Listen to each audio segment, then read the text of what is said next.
جیسا کہ وما کان الناس الا امۃ واحدہ، یہ کلام ناقص بھی ہے اور منفی بھی۔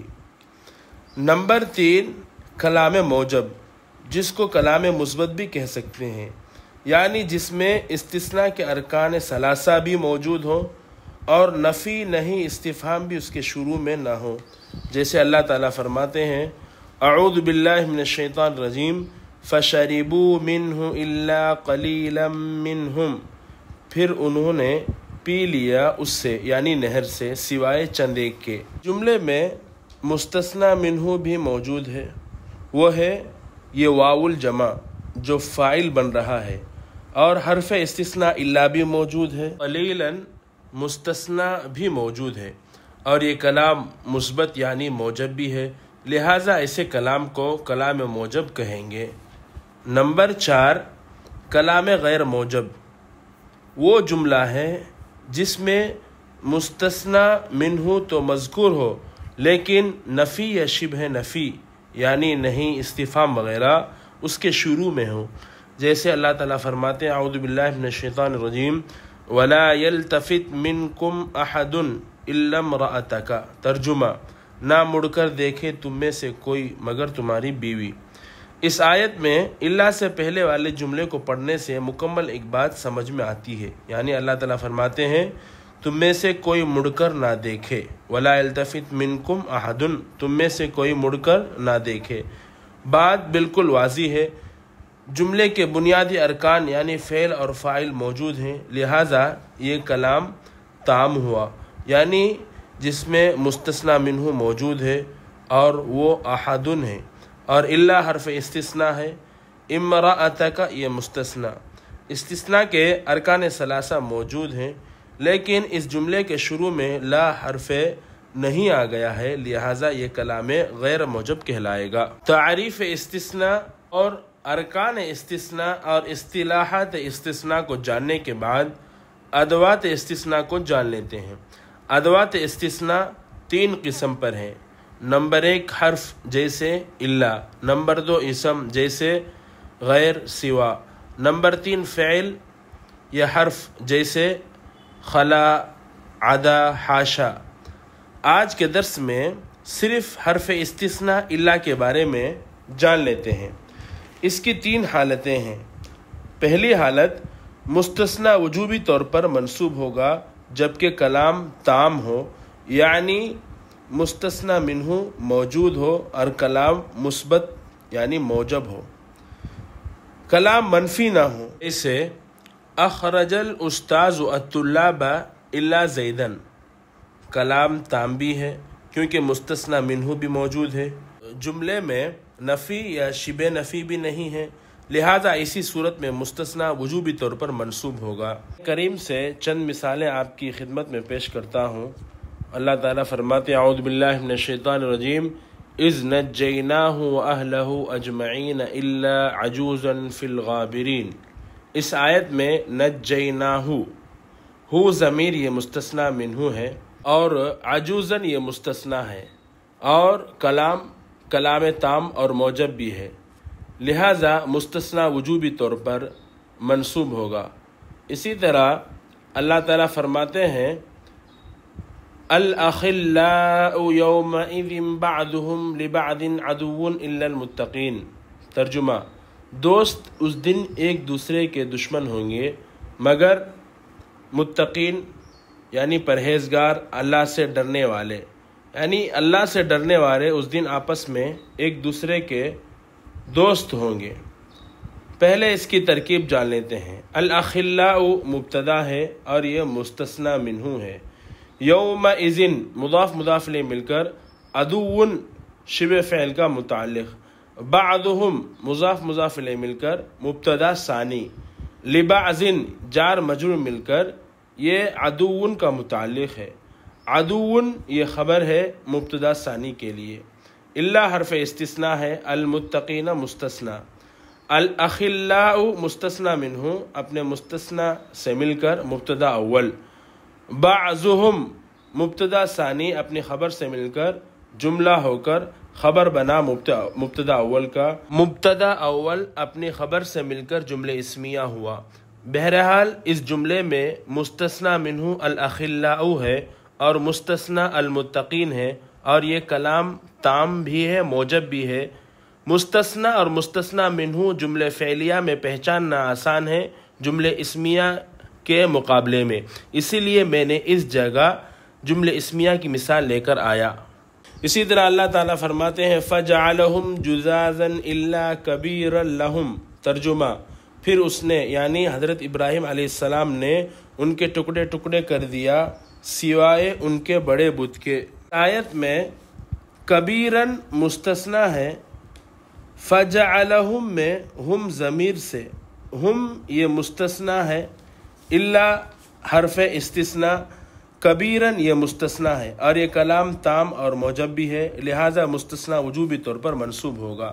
الا حرف استثناء کی دوسری حالت مستثنی کو استثناء کے قاعدے کے مطابق نصب دینا بھی جائز ہے اور بطور بدل رفع دینا بھی جائز ہے، جبکہ کلام تام ہو اور غیر موجب یعنی منفی ہو، جیسے ما حفظت طلاب الدرس الا طالبا طالبن، طلبہ سبق یاد نہیں کیے سوائے ایک طالب علم کے۔ یہ کلام موجب نہیں ہے، غیر موجب ہے، یعنی کلام منفی ہے، کیونکہ جملے کے شروع میں ما حرف نفی آ گیا ہے، لہٰذا ایسی صورت میں مستثنی پر دو اعراب جائز ہیں، نمبر 1 نصب، نمبر 2 رفع۔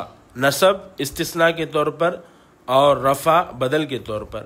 الا حرف استثناء مانیں گے تو مستثنی منصوب ہوگا، اور اگر طالب کو الطلاب کل کا بعض مانیں گے تو بدل البعض کہلائے گا۔ اس صورت میں الطلاب مبدل منہ بن جائے گا اور طالب بدل البعض ہو جائے گا۔ جیسا کہ آپ جانتے ہیں کہ تابع اور مطبوع میں اعراب کے اندر مطابقت ضروری ہے۔ اس کی مثال قرآن کریم سے ما فعلوه الا قلیلا منہم، قلیل پر دو اعراب جائز ہے، قلیلا نصب کے ساتھ بھی جائز ہے، قلیل رفع کے ساتھ بھی جائز ہے، کیونکہ یہ کلام تام غیر موجب ہے۔ قلیل یہ مستثنی ہے ہو ضمیر سے، اور ہو ضمیر یہ مستثنی منہ ہے۔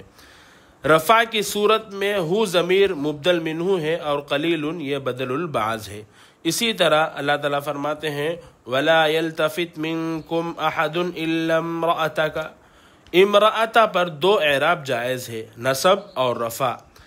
الا امرأتک، الا امرأتک، امرأتن یہ مستثنی ہے احدن سے نصب کی صورت میں، اور رفع کی صورت میں یہ بدل البعض ہے، احدن مبدل منہ سے۔ الا حرف استثناء کی تیسری اور آخری حالت الا کے مابعد والے کلمے کو حسب محل اس پر اعراب آئے گا، اور یہ اس وقت ہے جبکہ کلام غیر تام ہو، یعنی جس میں مستثنی منہ موجود نہ ہو۔ اس صورت میں الا کو حرف استثناء نہیں کہیں گے بلکہ حرف حصر کہیں گے۔ قرآن کریم میں اس کی بہت سی مثالیں آئی ہیں، بلکہ قرآن کریم میں الا حرف استثناء سے زیادہ الا حرف حصر ہی زیادہ واقع ہوا ہے، جیسے اللہ تعالیٰ فرماتے ہیں اعوذ باللہ من الشیطان الرجیم وما علی الرسول الا البلاغ المبین وما محمد الا رسول ولا تقولوا علی اللہ الا الحق۔ اللہ سے پہلے والے جملے کو پڑھ کر دیکھیں، جملہ ناقص رہے گا، کوئی بات سمجھ میں نہیں آئے گی، معلوم ہو جائے گا کہ مستثنی منہ موجود نہیں ہے۔ جس جگہ مستثنی منہ موجود نہ ہو تو سمجھیں کہ اللہ کا کھیل ختم ہو گیا، اللہ کے ما بعد حسب محل اعراب آئے گا، جیسے وما علی الرسول الا البلاغ المبین۔ ترکیب واو حرف عطف ہے، ما حرف نفی ہے، علی الرسول جار مجرور مل کر خبر مقدم، الا حرف حصر ہے، البلاغ المبین موصول صفت مل کر مبتدا مؤخر۔ اسی طرح وما محمد الا رسول، واو حرف عطف ہے، ما حرف نفی ہے، محمد مبتدا ہے، رسول خبر۔ اسی طرح ولا تقولوا علی اللہ الا الحق، واو حرف عطف ہے، لا حرف نہیں ہے، تقول فعل بفاعل، اور قال یہ فعل متعدی ہے جو مفعول کو بھی چاہے گا، لہذا تقول فعل بفاعل، الحق مفعول بھی، الا حرف عصر ہے۔ یہ تھی استثناء کے متعلق کچھ تھوڑی سی بحث۔ امید ہے کہ کچھ نیا سیکھنے کو ملا ہوگا، لہٰذا بندے کے لیے دعا کریں، کچھ غلطی ہو تو بغیر جھجکے تنبیہ کریں۔ واللہ اعلم بالصواب وصلی اللہ علی محمد۔ اور اگر آپ کسی دوسرے موضوع پر نحو کے ویڈیو چاہتے ہیں تو کمنٹ ضرور کریں۔ السلام علیکم ورحمۃ اللہ۔